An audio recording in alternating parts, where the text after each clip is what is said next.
Today we are going to talk about socialism. Socialism is a political and economic theory that advocates that the means of production, which are goods, services, wealth, should be distributed and regulated by the community. It's most closely associated with the works of Karl Marx, who framed his ideas around the thought that wealth should go from each according to his ability to each according to his need.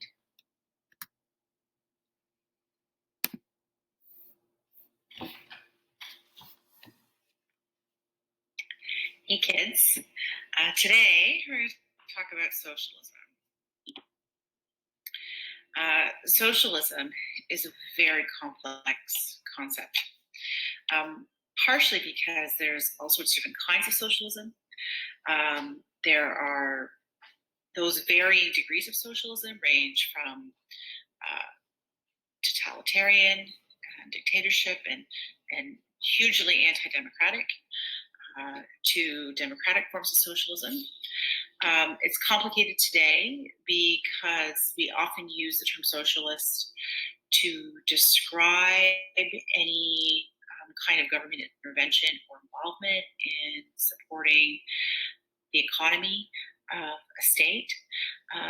And socialism can be accepted within a capitalist framework in a 20th century context, but it's also associated with some of the most extreme dictatorships in human history, like North Korea under the Kim family and the Soviet Union, particularly under Joseph Stalin, but under several others like Brezhnev as well. So really, what socialism comes down to is the concept of the means of production. So, simply put, Karl Marx and Friedrich Engels developed this concept of the means of production to refer to what we can create that is considered to be of worth or value to another person. So it is a good. It can be an intellectual good, but it can also be a physical object. So it's easiest to equate this to the manufacture of products. So let's say there is this huge demand for my little T-Rex here, and I know how to build these Lego T-Rexes, and I can make them all by myself. I don't need any help. But if I want to make enough of them to sell to other people, I would have a difficult time doing that entirely by myself. So I would need other people to help me to do this. So if I teach other people how to make my T-Rex, I run the risk of the people that I teach learning how to do it better, right? They might figure out a way to fix the tail here. They might make more teeth so it looks more realistic.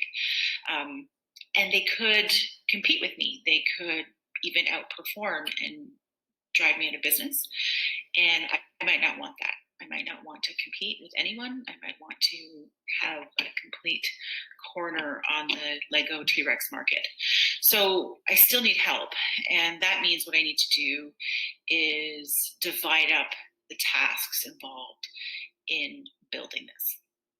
So I can still hire people to help me, but I'm not going to teach them how to make the entire thing. In fact, I'm going to be really careful that no one figures out how to make the entire thing and knows how to do it themselves. Instead, what I'm going to have them do is just make one piece of it each. So I'm going to have one person who's going to just know how to make the legs and feet. I'm going to have another person who will only know how to make the tail. I'm going to have another person who can make the arms and the body. And then my other person knows how to make the head.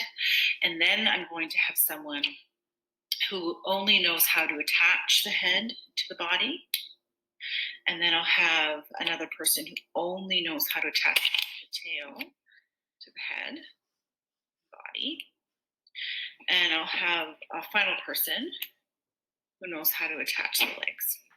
So I can have 7 people working for me, but they all only know how to do one thing. I can actually further subdivide the means of production with shipping and transport, with marketing my product, and with selling my product. And the more I divide up the means of production, the more people I involve, but create smaller tasks and roles for them, the less they know about the entire process that's involved in selling this. And that gives me, the owner, much, much more control and security. If I have someone who knows how to do all of it, they can compete with me and they can make their own. And the less that each of my individual workers knows about one another's job and even knows about the complexity of their own, the less of an expert they are and the less essential they are to me, because I can easily replace them. And if I keep this task super simple, right? If building the legs is super simple, I don't have to employ someone who has a in-depth knowledge. And so I can hire unskilled workers, and I can replace unskilled workers. And so I don't need to pay them a lot of money, because they're easily replaceable, and I can find somebody else who might be willing to do it for less money than the person I'm paying currently. And this is the world that Karl Marx, who we often associate with socialism, is living in. He's in Germany, he's during the Industrial Revolution, and what's happening in Germany is a massive restructuring of society, where we see the wealth gap between those who own the means of production, the factory owner, and the factory worker, increase dramatically. So much so that poverty rates in places like Germany and the UK are rising steadily, even though most of the population is employed. And so this gets Marx and his partner Engels thinking about what's fair compensation. Obviously, the person who is laboring, who is part of the production process, is worth something. And so socialism is really about the degree to which we are going to equitably compensate the person who controls and owns the means of production with the person who participates in the means of production.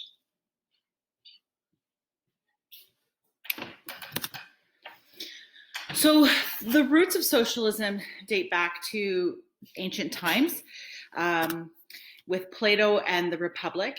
In the Republic, Plato discusses the collective society, advocating for state-planned specialization of labor.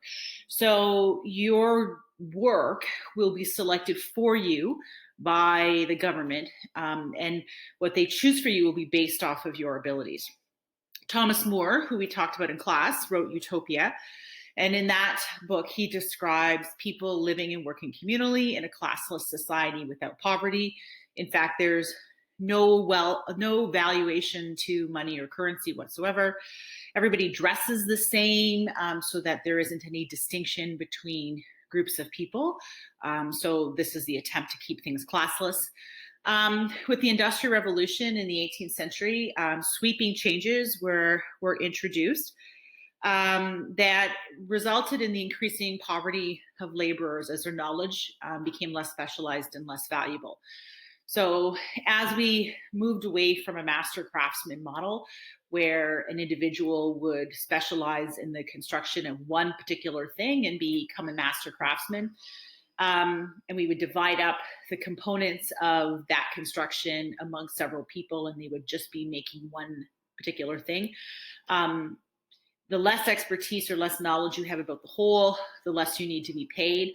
And so this leads to rising poverty, and it begins challenging people's ideas about how society should be structured and how much wealth should belong to the worker versus the factory owner.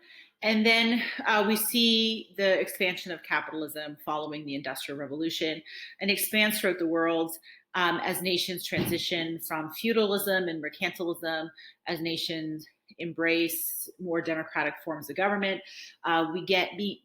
We begin to be presented egalitarian alternatives to status quo. And so this also lays roots and foundation of socialism, because it too is a egalitarian alternative to status quo. So the early socialists, Robert Owen and Charles Fourier, begin these experimental societies where they try to institute a community where the members of that community are living together in self-sufficiency. So Owen is what Marx calls the owner of the means of production. He's a textile mill owner. He creates an experimental society based off of public ownership and self-sufficiency called New Harmony in Indiana. And so his ideas are based off of his observations of Industrial Revolution. So with the Industrial Revolution employing mass amounts of people and paying them menial wages, he's observing that people need to work a lot of hours during the day in order to make enough money to survive. And so that means they're spending more time in the factory and less time in their communities and less time with their families. And so he's also observing that children are entering the workforce at a really young age, and there's a lack of education that is the byproduct of that. So he kind of envisions that the factory should be integrated within the community as a whole. So he's got his factory built into the community, and everybody lives in a compound around the factory. While they're working, there is a school that is paid for by the factory so that the children of the workers can receive education. They will eventually be trained in particular tasks that are done within the factory, and they would go and then work in the factory.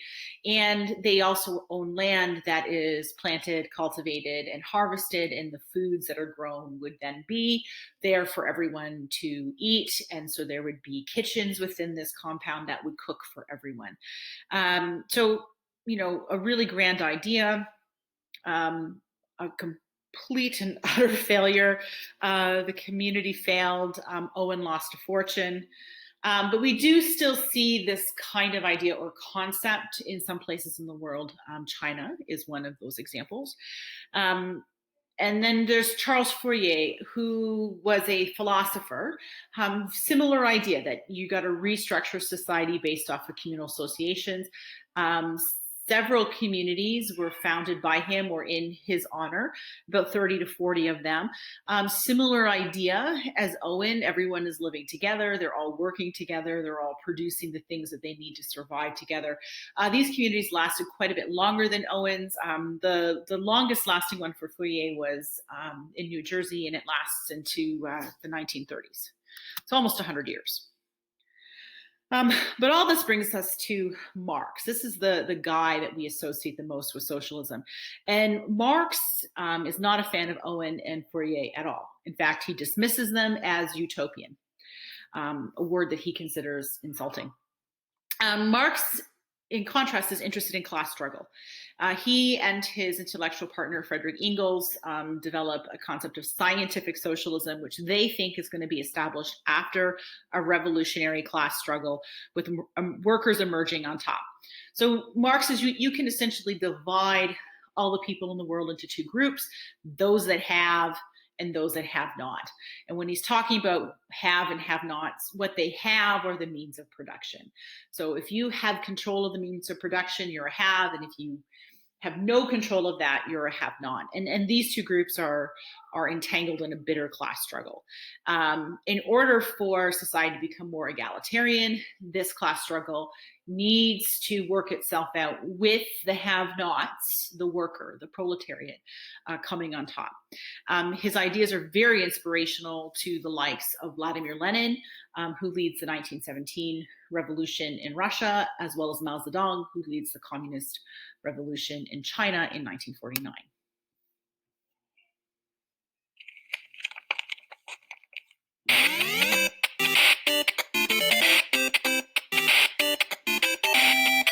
Consider, my dear viewers, a world without money, without class divisions, where everyone gives according to their abilities and takes according to their needs. Sounds pretty sweet, no? To German poet and philosopher Karl Marx, such a communist utopia was not only possible, it was inevitable, or what he called the march of history. Though deeply influenced by Hegel, who proposed that history develops through the abstract concept of world spirit, Marx believed that it is not conflict of ideas that propels history, but rather conflict arising out of our relation to material goods that will bring history to its end, specifically our working conditions. Marx calls this historical process dialectical materialism. Initially, humanity was concerned only with the most basic acts of our species, producing for personal survival. But as the population multiplied, economic systems were established to address the needs of all. And with economics, an individual's relationship to the products they create changes, for one is no longer producing for their own immediate needs. They are producing for others. Fast forward to the Industrial Revolution, where mankind created mechanisms to fulfill the needs of many with unprecedented efficiency. These mechanisms, or capital, are owned by individuals, leading to enormous concentrations of wealth. And for the tired worker who must operate these machines, there is no getting ahead. For in order for the capitalist to maximize profit, he must pay the workers little more than is necessary to survive. To Marx, this economic system of capitalism thrives on exploitation and creates widespread unhappiness through what he calls alienation. For starters, I am alienated from the fruits of my labor.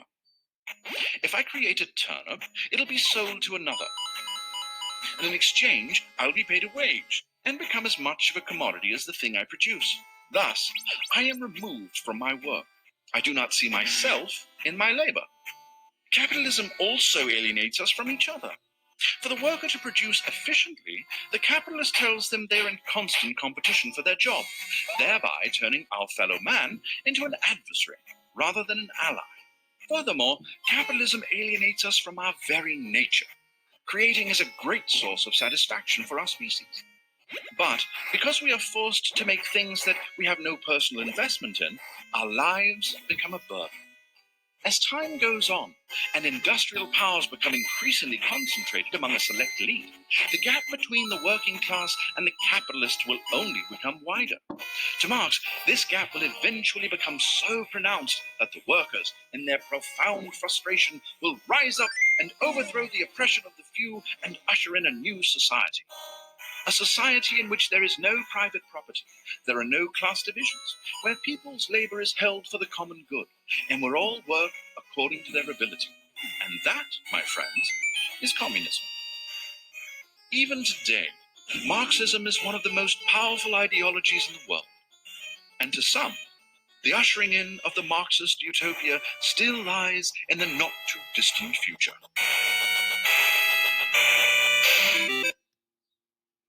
So the Marx's ideas, about 100 years later, achieve their widest reach. In 1917, there is a revolution in Russia, and that gives birth to social democracy and communism throughout the world. The revolution in Russia is deeply impactful. It is inspirational to workers outside Russia who feel as though their labor is being exploited, and it causes changes to occur in many governments around the world to try to circumvent or avoid a similar revolution taking place there. Now, in the 1920s, and 1930s, we see socialism spread, particularly in reaction to the efforts of Joseph Stalin to resist fascism. So fascism is also rising in Europe, and this poses a particular threat to the Soviet Union and to a unified workers' movement internationally. And so Stalin plays a very critical role in the 20s and 30s in trying to resist fascism, stop its spread. And in doing so, it spreads socialism. And probably the best example would be the Spanish Civil War. So while the communists are not successful in the Spanish Civil War, the fascists actually win with the support of Nazi Germany. Stalin offers support to the communists. And this civil war is kind of seen as a moral fight between the forces of good and the forces of evil. And it appeals to people all over the world. And so about 1,300 Canadians, for example, flock to Spain to support the communists in the Spanish Civil War. These are people that have experienced the social unrest following the end of the First World War. 1919 in particular was probably the year that Canada ever came closest to revolution, with the Winnipeg General Strike and other labor movements inspired by that. We see the turmoil created by the Great Depression in the 1930s that's really causing people to look for alternatives to status quo governance. And so socialism is appealing. And when Stalin is taking a position of trying to resist and stop fascism, where most Western governments were isolationist or appeasing Nazi Germany, this helps spread socialism and gives it a wider appeal. During the Second World War, the Soviet Union begins to spread their influence further. And as the war ends and the Soviet Union begins liberating parts of Eastern Europe, they extend their sphere of influence into those areas and establish communist regimes in Eastern Europe. After World War II, there's massive urbanization in much of the Western world. And with that comes industrialization as more workers move into the city and they find work in a factory setting. And they experience this expansion of capitalism. There's more consumer spending. There's more disposable income. And this is also credited to a strong and very active union movement, as most workers are unionized, and the unions fight to guarantee benefits and services to the members of their union. And in the 80s and 90s, we see this resurgence of capitalism in the world that is coexisting with a collapse of communism in Eastern Europe and the collapse of the Soviet Union in 1991. And that really diminishes communism as a global force. And so today, the only places that you would really find communism would be North Korea, the country of Laos, Vietnam, Cuba, and China to a lesser extent.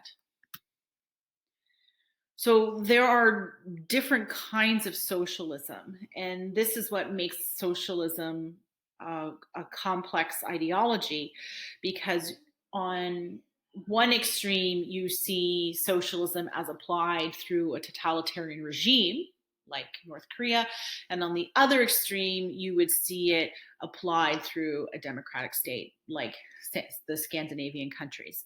So we're going to break socialism down. We're going to look at different forms of socialism to understand the varying degrees of this ideology.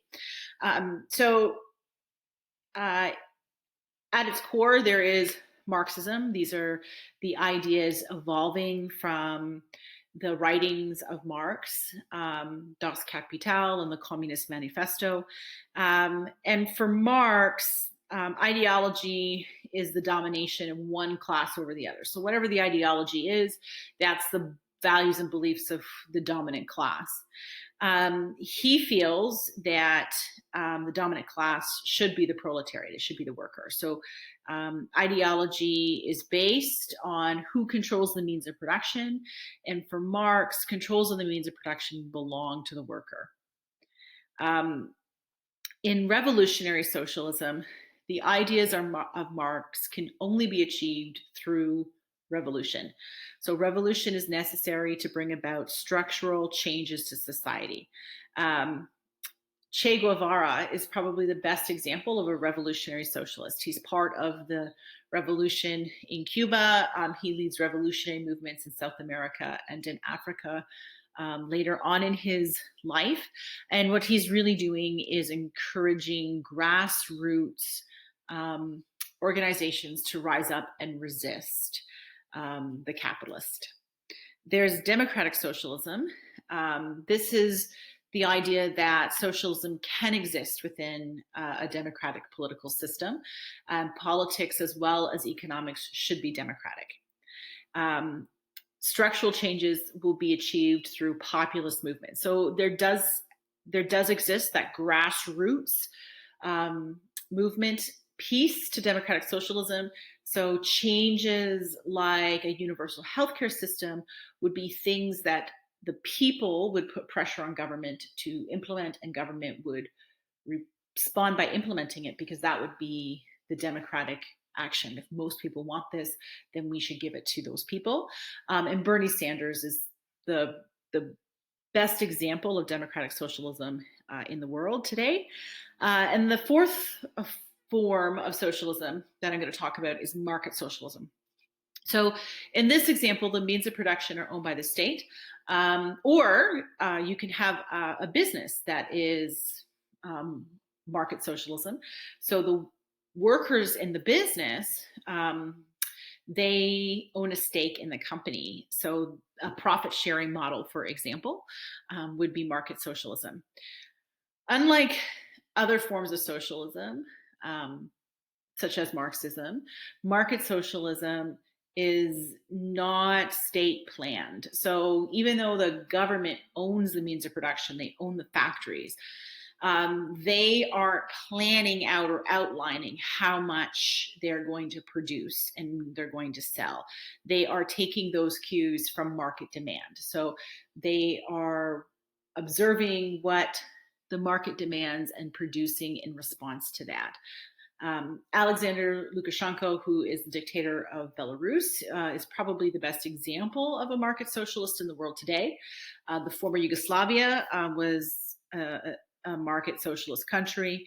In Cuba, under Raul Castro, is developing into market socialism.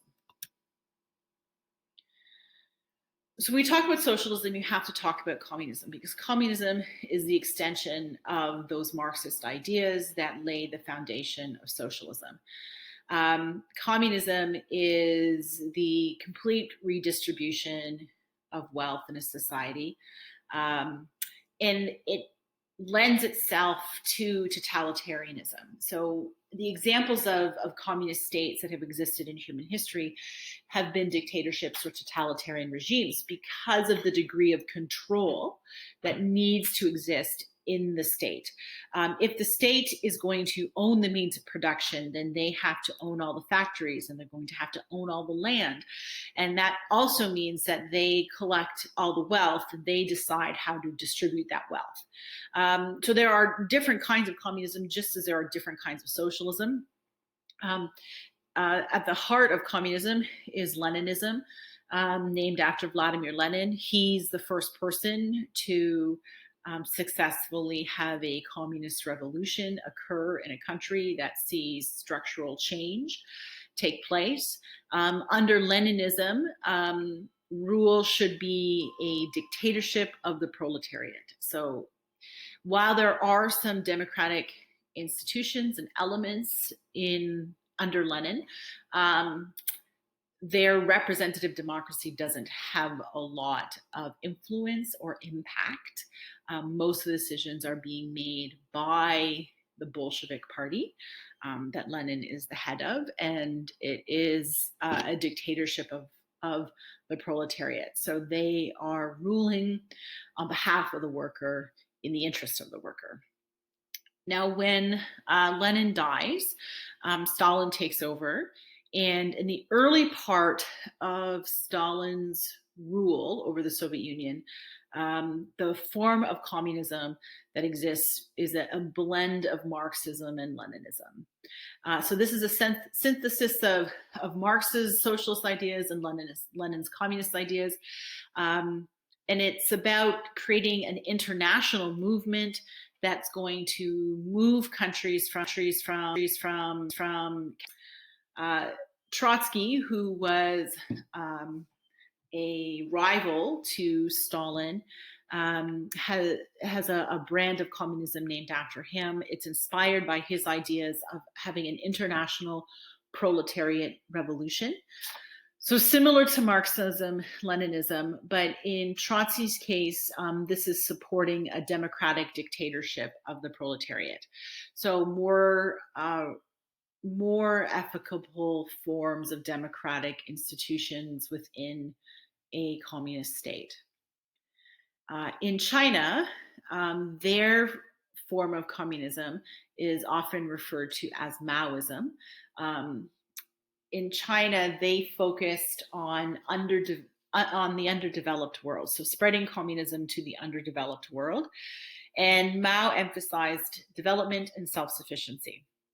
And so a really famous example comes from China, where Mao instructed the people of China to take all of their pots and pans and to boil them down in their backyards and smelt them into steel. China was going to make their own steel. So his ideas of self-sufficiency are based off this sense that we can do whatever we need to make us a strong country. We don't need to import goods from other places. And so, in essence, he's cutting himself off from the world community and from international markets, which will ultimately limit the amount of growth that can be achieved. And he believes that the people have the power to do whatever the state envisions. And so, this idea that any individual could smelt steel in the backyard proves to be quite problematic, because in reality, most individuals don't have the wherewithal and knowledge to do that. And the steel that was being produced by people in their backyard smelters was of terrible quality. Now also pushes population as the key to growth. You have more people, you have more workers, and so this is where you see China's population really skyrocket and hit the billion person mark. And then lastly, there's anarcho-communism, and this is the belief that we cannot only transform society into a classless society, but also into a stateless society.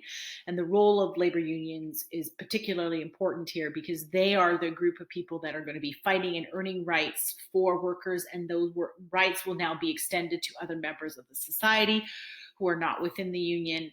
And because we have an organization rather than a government that can achieve these things for people, governments become insignificant. Emma Goldman is perhaps the most recognizable example of an anarcho-communist to the students of this class. Now, with the extremes, this idea of a socialist utopia and the examples of communist dystopias that we have seen in the world, there is still very strong pillars of socialism that exist. The 20th century was really important for the development of socialism in the world. We see it growing out of a response to the increasing wealth gap or polarization of wealth, financial crises like the Great Depression, the Great Recession, even the COVID-19 pandemic that's happening right now. World War II is part of this equation, because governments like the Canadian government instituted a lot of social funding and programming to support people, like the Mother's Allowance program that provided a monthly sum of money to families to help support the raising of children during the war years. And while King at first envisioned that these social programs would only be during the war years, recognized that after the war, he couldn't remove them because they had played such a vital role in supporting families and supporting the economy. And even though we don't have Mother's Allowance anymore, we have different versions of that have continued to exist: family allowance, universal child care benefit, universal tax credit. And so these become pillars of the society that are not going to be removed. Labor organizations, especially after World War II, are particularly strong. And as they win rights for their membership, it means that private sector workers are now demanding and expecting similar treatment. So ideas like a universal healthcare system that was introduced by Tommy Douglas, the first leader of the NDP, become expectations. Same with a publicly funded education system. And so while most countries in Western Europe, most Western democracies, most countries in the Western world, Canada, the US, are capitalist by nature. They have many tenets of socialism built into their societies, especially in Scandinavia, in Canada, and in the UK. So what this is revealing to us, that socialism continues to persist despite the failures of the Soviet Union, or the extremes of Maoist China. And that speaks to the enduring appeal of egalitarianism. So as long as there's a sense among people that there's a fundamental unfairness that is at the heart of our society, there will always be desire for more equal and fair treatment. And that's really where socialism exists in the 21st century, is sorting out a balance between how much compensation is deserving of the laborer, the proletariat, versus the owner, the factory owner, the owner of the means of production.